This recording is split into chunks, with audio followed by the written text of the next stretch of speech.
It's Monday, it's 12:15 and we're live in Westminster. Today, I am making the difficult decision that those not in receipt of pension credit or certain other means-tested benefits will no longer receive the winter fuel payment from this year onwards. Well, that was last year. Today, a U-turn. We'll have the details. The Home Secretary is still holding out over police funding ahead of Wednesday's spending review. We are delivering investment into the police. We expect the police to start embracing the change they need to do their bit for change as well. Tony Blair tried and failed to introduce ID cards 20 years ago. Are we now warming to the idea? And he's back 48 hours after quitting Reform UK. Zia Youssef returns to the party. Joining us today, Labour MP Marsha de Cordova, Conservative MP and Shadow Cabinet Minister Mims Davis, the CEO of the Runnymede Trust Shabna Begum, and former Conservative Special Advisor James Starkey. This is Politics Live.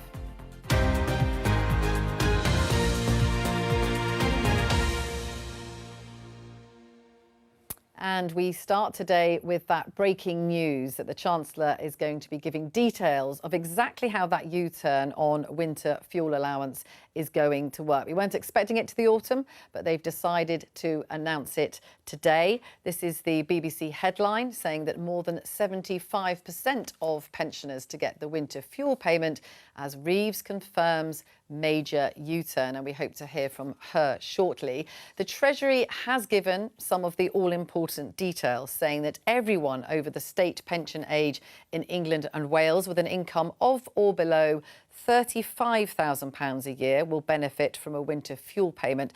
It will, of course, mean there's be more money for the Scottish Government and for Northern Ireland. We'll have to see what they decide to do. It says over 3/4 of pensioners will receive the payment. Now, those pensioners who are above that threshold will have the payment automatically recovered. That would be through the pay-as-you-earn system or through their tax return, or they will be able to opt out. And the Treasury says that the cost of this will be around £1.25 billion in England and Wales. So the overall saving will be £450 million. So, breaking news there. Marsha, what do you make of it? Well, it's very welcome. I'm really pleased that the government have made the decision, and I think it will bring much relief to the many pensioners that will benefit from having the winter fuel payment restored to them. I wrote to the Chancellor when she first made the announcement last summer with some suggestions around where to set the thresholds in relation to ensuring that many pensioners weren't pushed into poverty. So I'm really pleased with the decision that the government has taken today, and I'm looking forward to hearing more detail. And obviously it does also raise some questions, but let's see what the detail is, and then, you know, I'm sure my constituents in Battersea will be thrilled. Mims, what do you make of this? Your party says that millionaires shouldn't get it anymore, so that's what's going to happen.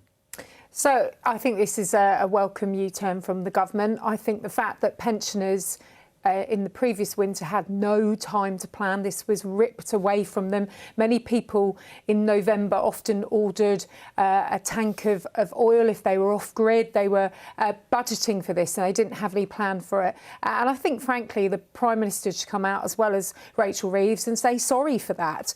I'd like to see the detail. I've heard the top lines. How is this actually going to work for families? And of course, these are the older people in our community, in my community, are very angry about this because of the lack of time to plan, but also the different setups that people have. It sounds like they're going to use the tax system. What's that going to mean for people? And what does it mean for the spending review in the next couple of days? Does this mean that there's quite a lot of bad news and they're trying to drown some of that out? So we'll certainly be looking at the details, but certainly feels like a scramble. And I hope the markets are watching, because it was that ludicrous line from the Chancellor saying they had to do this to stop a run on the pound. So I hope the city people in the BBC are looking very carefully on whether this works. Shabnam, what's your reaction to this breaking news? I think we might have a moment of consensus. It might be the only one this afternoon, but I think, again, we would welcome this U-turn. I think for us, the Runnymede Trust is a racial justice charity and think tank, and pension and poverty amongst black and brown communities is disproportionately higher. So for us, definitely a welcome decision. I think the detail is yet to be discussed, but overall, I think it's a welcome decision. James? I mean, I think if you're going to U-turn, excuse me, you should, get it done quickly. It looked like they were going to wait a while. I think moving quickly is good. Frankly, the whole thing's been a mess, 6 months after cancelling it. And one thing I think it will do, it will encourage Labour backbenchers to go for further things. We've seen the discussion around the 2-child benefit cap. And so the risk that the government has is that in the run-up to the next budget, this just encouraged backbenchers to go for further things.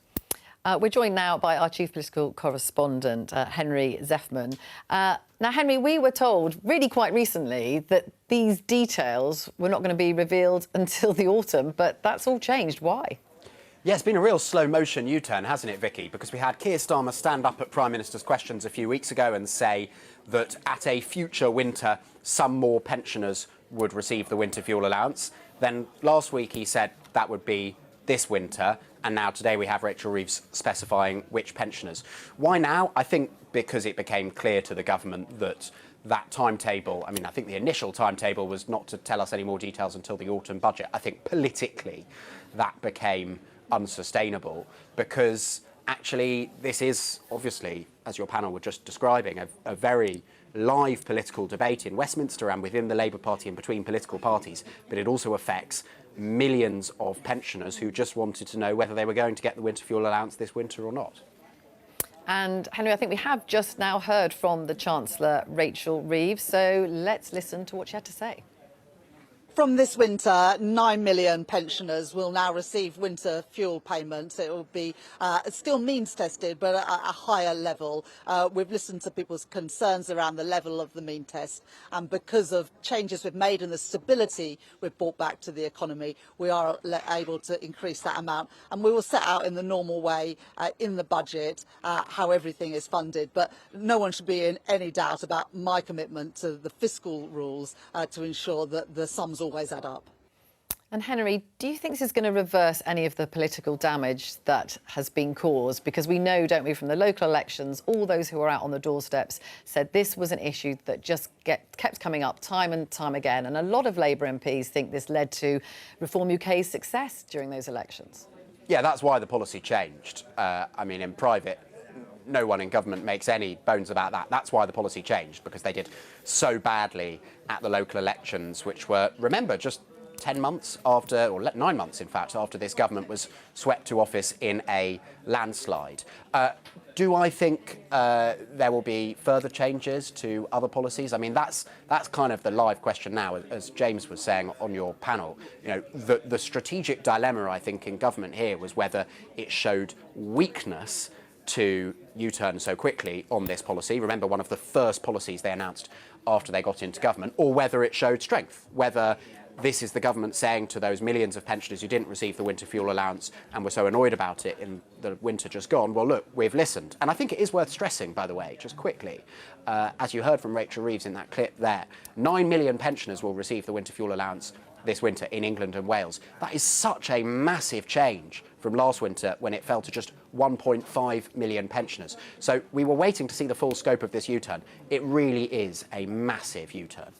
And Henry, if you could just stay with us for a little bit longer, we can talk about the wider spending review. But I just want to ask the panel, and Mims in particular, £35,000, is that the right threshold? Well, we don't know how it's going to work between couples, etc., and the actual process. But I do know that I had constituents in my area of East Grinstead, Uckfield and the villages who, waiting for care packages coming out of hospital in January, it was a real consideration because they'd have to put their heating on. It was a very cold winter, and we know it had an impact on the NHS. And we've just heard from Henry there, 8 million people affected with absolutely no time to plan. You can see why the government was in a tight space on this. And I do agree with James, this ironclad Chancellor line as you go into Wednesday, will that actually hold with this high tax, high spend government? Because we know Labour are reverting to type. But I certainly know the NHS struggled in my area and across the country because people couldn't go home and put their heating on. And it was a pure choice between heating and eating. And no wonder they've had to U-turn. I think all of us are very pleased about that. We have had a reaction as well from Kemi Badenoch, the Conservative leader. She has posted saying that this is humiliating. She said Conservatives repeatedly warned the Prime Minister to reverse his callous decision to withdraw winter fuel payments, and every time he arrogantly dismissed me. She goes on to say pensioners were forced to choose between heating and eating last winter. Starmer should apologise to them. Marsha, do you think that Keir Starmer should apologise? I think the really important point to make here is that the government have listened and they have acted. And under Mims and her government, when many issues were raised with them, they chose to ignore them. I'm really pleased that now millions of pensioners will now receive that winter fuel payment because it was a difficult choice for them to have to make. And now, this winter, the next winter, should I say, they won't have to make those choices because they will receive that payment, that really important payment that will go a long way into ensuring they're able to heat their homes. I think it's also important to understand as well that ultimately, the government did inherit a mess. There's no two ways about it, whether we like it or not. That was the situation. But is it credible for Rachel Reeves to say she stabilised the economy? Her original justification for doing this was that she had to stabilise the economy. Can she really say now that that has been done?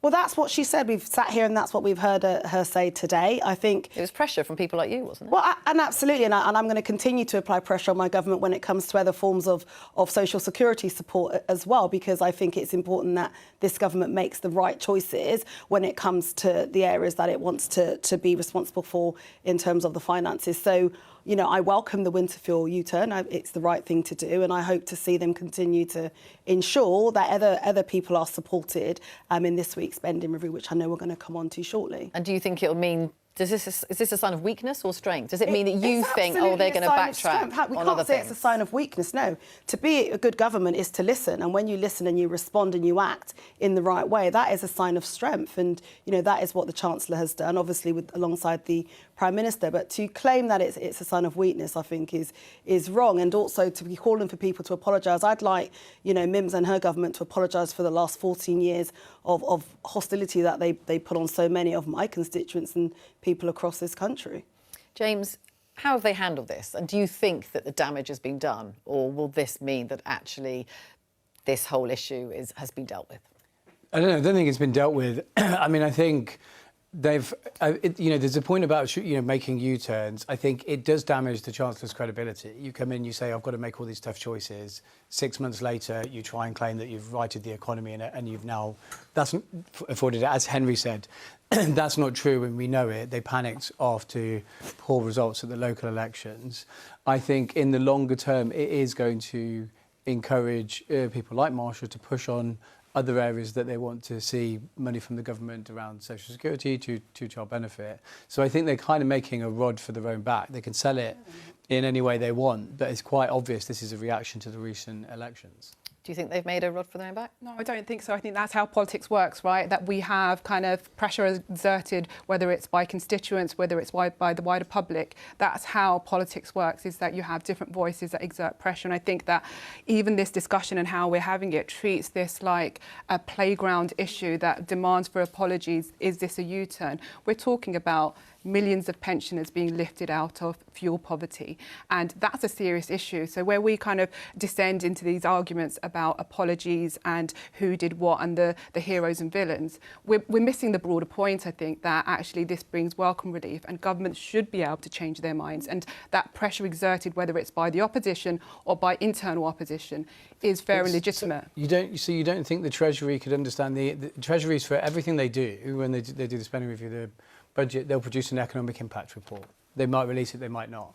They would have known, Mims has been in government, Marsha was speaking to the Chancellor about this, they would have had a relatively strong understanding of what impact this would have had on those 8 million pensioners. They already knew that. They took the decision in anyway. You can argue about the rights and wrongs of it, and they felt they needed tough decisions because of where the economy was.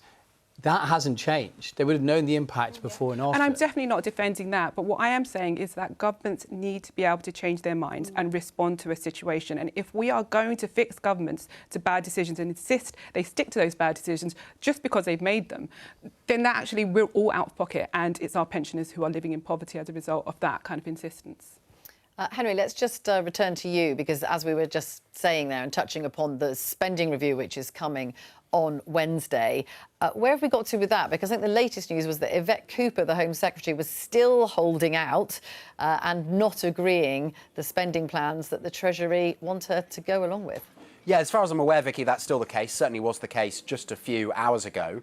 And bear in mind, the spending review has to be published, has to be announced in Parliament in, well, about 48 hours from now on Wednesday.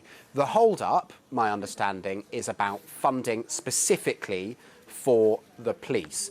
Now, the Treasury has proposed giving the police, via the Home Office, an above-inflation pay rise for each of the next, not pay rise, funding increase for each of the next 3 years. The view of the Home Office is that even with that above-inflation funding increase, it is not sufficient for the government to be sure that policing numbers won't fall and that they will deliver on various policy commitments that the Labour Party made in the run-up to the general election about neighbourhood policing. But it is very striking that this great office of state, the Home Office, has still not agreed with the Treasury where that will land with just 2 days to go. Yeah, and I do wonder, Yvette Cooper was once the Chief Secretary of the Treasury, so actually she knows how all of this works. Maybe it's no coincidence that she's the last one holding out. Thank you very much indeed to Henry. Let's have a look now at this headline in The Telegraph on that point about policing. Policing is broken, top officers warn Reeves, saying that the Chancellor told underpaid and overworked police are leaving in droves while forces cut numbers to save money.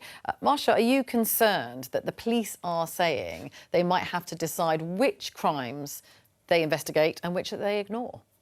Obviously, that would be concerning for me as a local MP, but I'm really focused on the fact that we want to, as a government, ensure our streets are safe, and we want to ensure that we have enough neighbourhood policing on our streets, which will go a long way into keeping my constituents safe. So I feel as though it's important that, you know, the settlement that comes forward in the spending review is going to be sufficient to ensure that our police officers do not have to make any difficult choices. I mean, I raised this issue in Parliament last week. One of the things that the current Met Commissioner said about, you know, tackling violence against women and girls, if they're not adequately resourced and they're not going to be able to do that, that would be a huge issue for me if they weren't able to continue to provide that support, whether it's around domestic abuse or anything else. It's important that our police are adequately funded because they have gone for a period where there wasn't enough funding for them, and I want to ensure that the police that are serving my constituents and myself are able to do so and do so in a great way, which I have to say, given the constraints that many of them have been under, you know, it's really important. I've been able to work alongside them in my local community to ensure that they are doing their best to ensure that my communities are kept safe. And I do thank them for that. But, you know, it's quite unprecedented for the police to actually be pressing the Treasury for the additional resources in the way that they are doing it. I'm sure that decision wasn't taken lightly. So for me, it's important that, you know, they are heard. And, you know, I know from the perspective of the Mayor of London as well, he would want to ensure that the Met is adequately resourced so that they can deliver for Londoners. James, you used to work in the Home Office. This kind of thing does happen when it comes to spending reviews, doesn't it? Of course, every single person is making a bid for more funding. Do you think they will be concerned that the police are intervening in this way? Well, I think it would have been quite helpful to the Home Secretary that the police came out to kind of flank her in her arguments with the Treasury. As you pointed out, you know, Yvette was CST, I think, under Gordon Brown. She knows how these things are. It's interesting that in this spending review, we've seen a lot more kind of, a lot of the kind of internal squabblings play out with Labour than we have over the past 6 months. There's clearly a fight for the money that's there. But I would, far be it for me to suggest that anyone in the Home Office told the police that it would be helpful, but I don't think it's been unhelpful to the Home Secretary that the police have helped make her case in public. So you think that they were, you know, having a little quiet word to say, come on, make your case on the Today programme or wherever, or on Politics Live? They might have just been told I wouldn't be too angry if you did. And how long do you think she can hold out for? Well, I mean, she's clearly fighting down to the wire. Yeah. She's only got to hold out for 48 hours. I mean, it looks like she's got movement already. They're saying that she's been given real terms. It looks like she's kind of won a mini battle already. We'll see on Wednesday how well she does overall. I mean, the government is saying that there just isn't enough money for everything. Rachel Reeves says that not every department will get what it wants, but, you know, that was the case when the Conservatives were in power as well. Yet they're coming at the end of the day on a Thursday ahead of recess to say that they're going to spend £30 billion leasing back the Chagos. So they can find money when it suits them. Indeed, the public sector pay rises, the £9 billion, which of course we always want to support that sector, but with no productivity changes. All of the money that's going towards solar with Chinese influence, that doesn't seem to be questioned. So come Wednesday, I think every MP needs to be absolutely questioning this. And of course, the Home Office has got a big asylum bill with the cancellation of the Rwanda scheme before, you know, we could prove that that deterrent was starting to take effect. There wasn't much success on that, was there? Well, because guess what? The courts got involved and the flights that were due to go were cancelled, and it's become very clear from those watching this that the deterrent factor is missing. And of course, the Home Office are balancing that sort of figure as well. It's going to be very difficult for Yvette Cooper to stand at the dispatch box and say, I've got the money for the asylum hotels, but sorry, police officers on the street in my constituency or anywhere else, I haven't got the funding for you. There you go, Shabnam. It's all about priorities. It is about priorities, and this investment or the battle for further investment in the police really misses one of the fundamental points where we've seen the Metropolitan Police Service, for example, just 2 years ago being called institutionally racist, misogynistic and homophobic. And we're talking about adding more resource and investment into systems that we know haven't worked. And from our perspective and from quite considerable academic research, we know that what keeps communities safe are community harm reduction programmes, public health approach, the kind of things that invest in reducing poverty, not in just in police enforcement. So I think that there's a real missed opportunity here where the priority in terms of the conversation seems to be going back to the really narrow investment in policing, which we know hasn't worked in the past. Marsha, do you think it's a missed opportunity? I think what the government are seeking to do, and you know, you make a really good point in relation to some of the other issues around funding for public health and support for young people and so forth, which is what the government are also seeking to try and do. But from a constituency MP's perspective, it's really important that there is investment in the police. This isn't to say that the police don't have problems that they've got to address, which were highlighted a number of years ago. Of course, they've got to clean up the rat. They were in special measures as well. You know, there's no issue. There's nothing to say the police are squeaky clean and perfect, but there is something to say that we do need to ensure that neighbourhood policing is something that we prioritise, because I see the benefit and the value of the police being on the beat in their communities, getting to know their communities and building those relationships. That is an important element that we shouldn't seek to downplay in all of this. But that aside, this isn't to say that the police does have many challenges. I'm the first one to call it out and have done many a times, but that doesn't say we shouldn't be investing in them. And Shabnam, I mean, lots of people do value their local police on the beat. We hear it all the time from politicians. Again, we've done lots of research around this, deep qualitative research, which looks at and has spoken to people in communities. And yes, there is an argument for having policing closer to people. But actually, when you dig into that, what people really want are youth clubs. They want community centres. They want libraries. They want Sure Start centres back. The kind of community infrastructure that enables communities to deal with the wider conditions that create the violence that we see and the harm that we see. So I think that, again, often the evidence that is cited is patchy and is not consistent. And I think that we do need to have a much wider conversation around whether it's policing or actually more youth workers and community workers and mental health support, for example. Those are all the things that the government are committed to as well. But they're not. But not in DCMS. The cuts on that, the National Citizen Service is gone. If you talk to the youth sector, I led on that at DWP and previously in DCMS, they're not seeing this. There is no answer. There's a nice, another shiny consultation. I would love to see what the actual settlement for DCMS for all of the things That's I culture, completely media and agree, sport. That's culture, media and sport, actually comes in. But that has been patently silent. And if you talk to the youth sector, they've got their heads in their hands because they absolutely believe that the government talked a good game on this. Let's see what they do on Wednesday.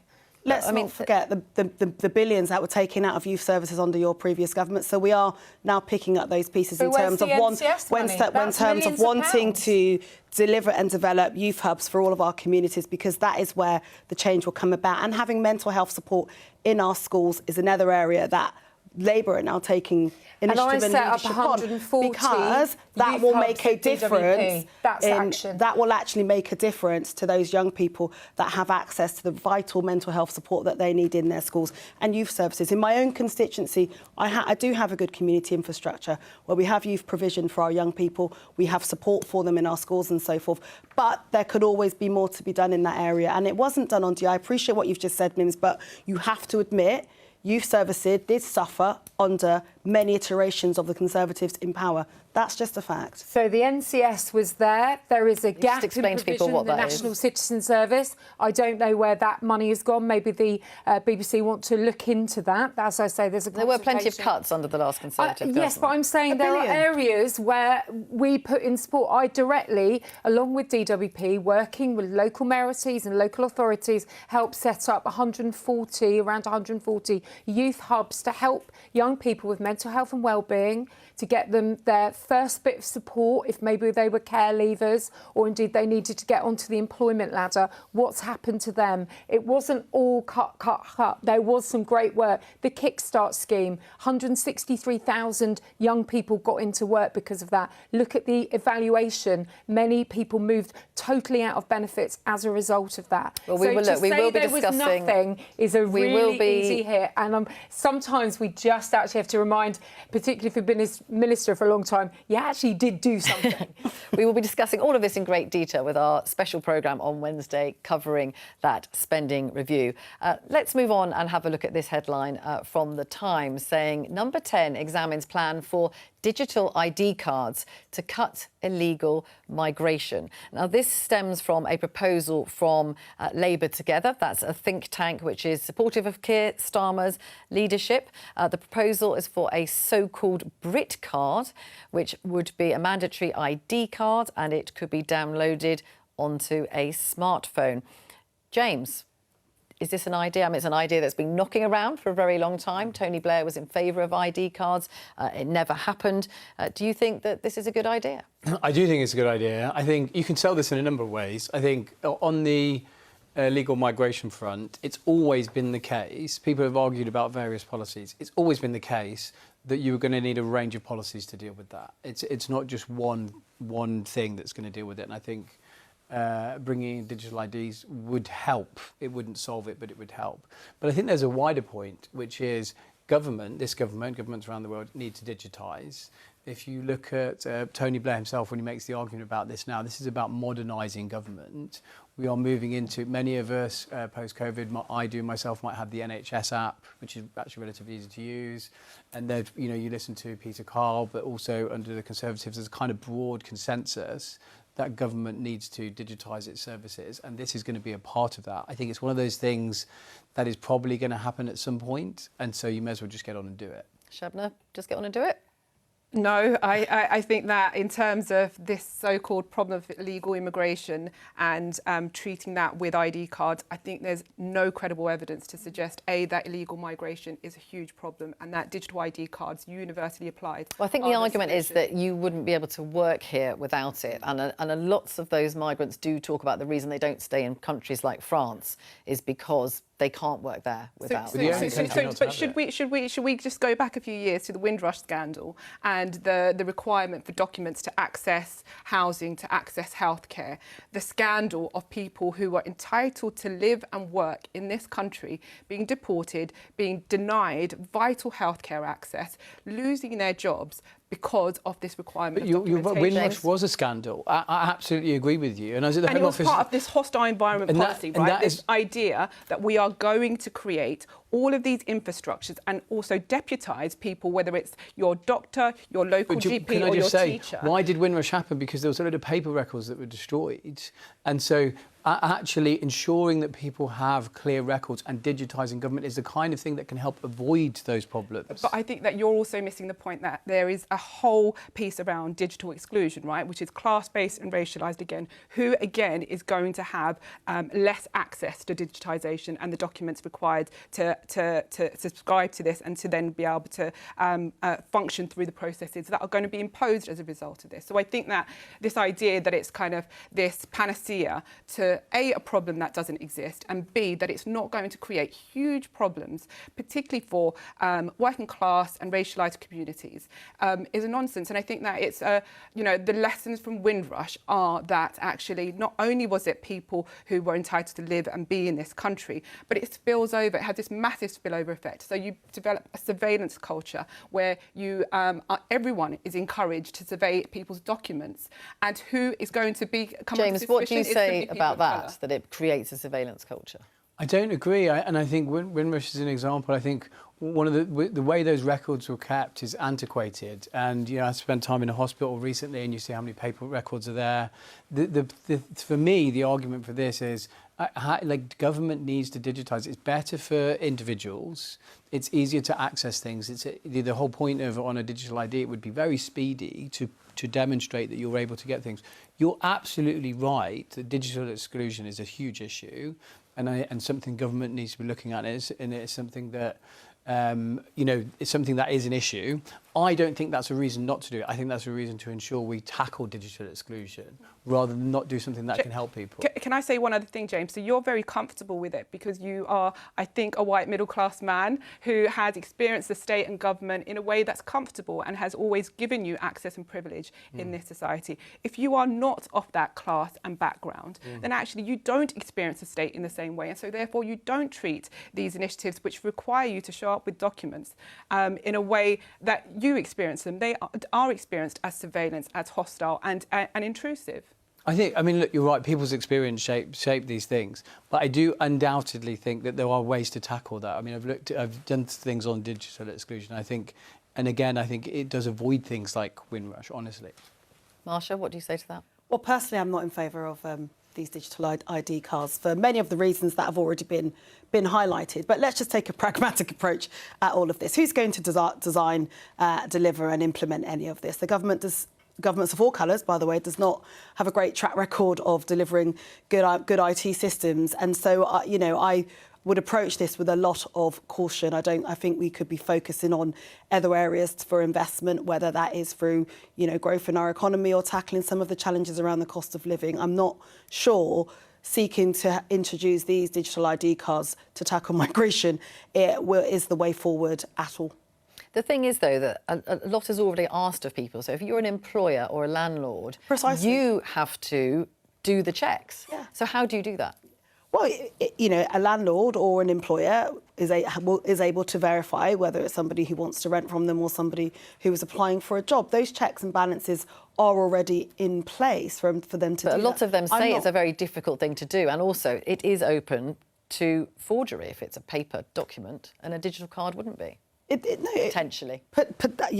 There's the key word in that it is potentially going to be able to overcome that. But I'm not quite sure that I feel that is the way forward. We have other forms of ID. We have a lot of photographic ID that we all have to use now if we want to travel, if we drive and so forth. I'm not sure seeking to want to invest billions into this whole methodology is going to be the right way forward for us. It isn't going to tackle some of the challenges around migration, and it will certainly exclude vast numbers of our population. It's already been highlighted, the groups, whether you're from a black or Asian or ethnic minority background, particularly if you're from a certain class or if you're not digitally included. You talked about this app, the NHS app, James.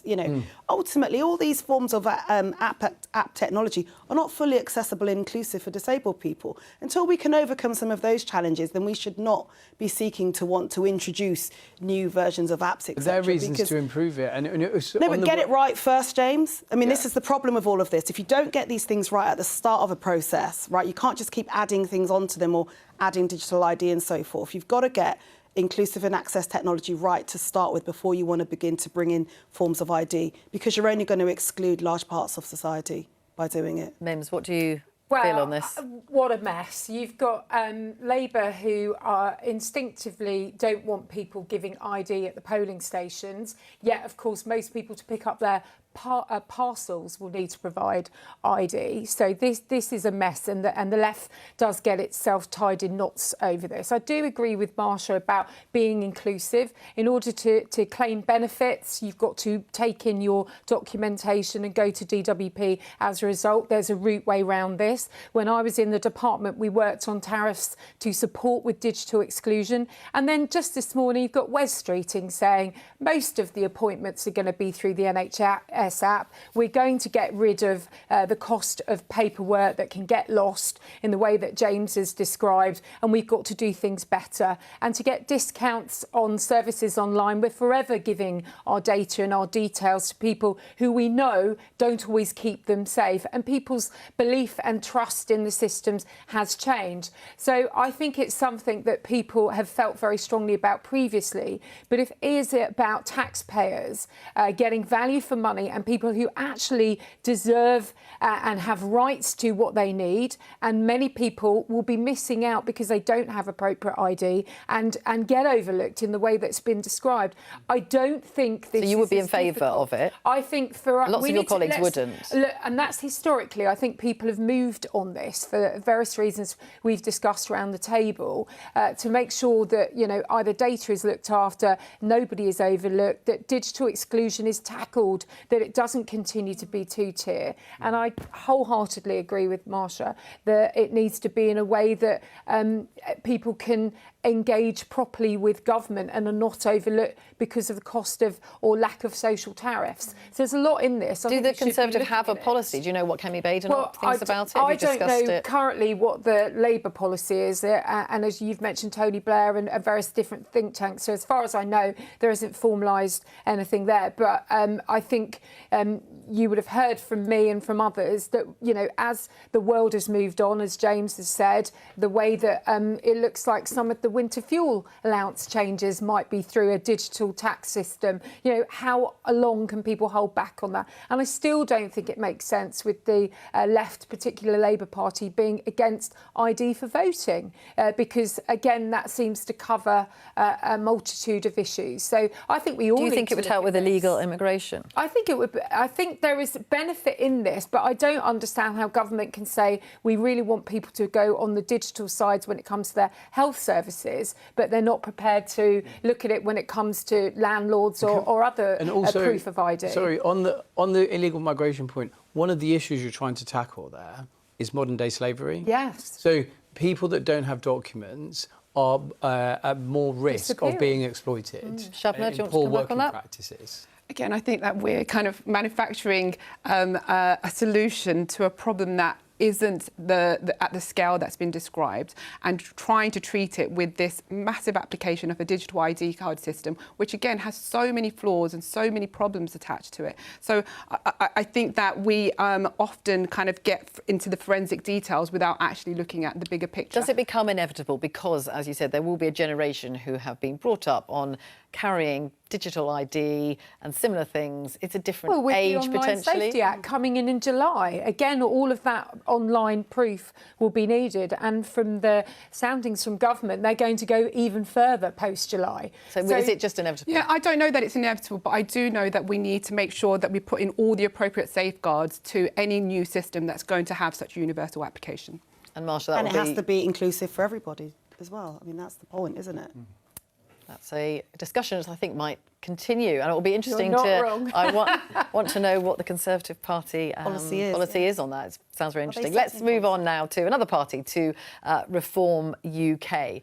Last week, Zia Youssef dramatically quit as chairman of Reform UK, and this is what he said in a social media post. He said that 11 months ago, I became chairman of Reform. I've worked full-time as a volunteer to take the party from 14 to 30%, quadrupled its membership and delivered historic electoral results. I no longer believe working to get a Reform government elected is a good use of my time and hereby resign the office.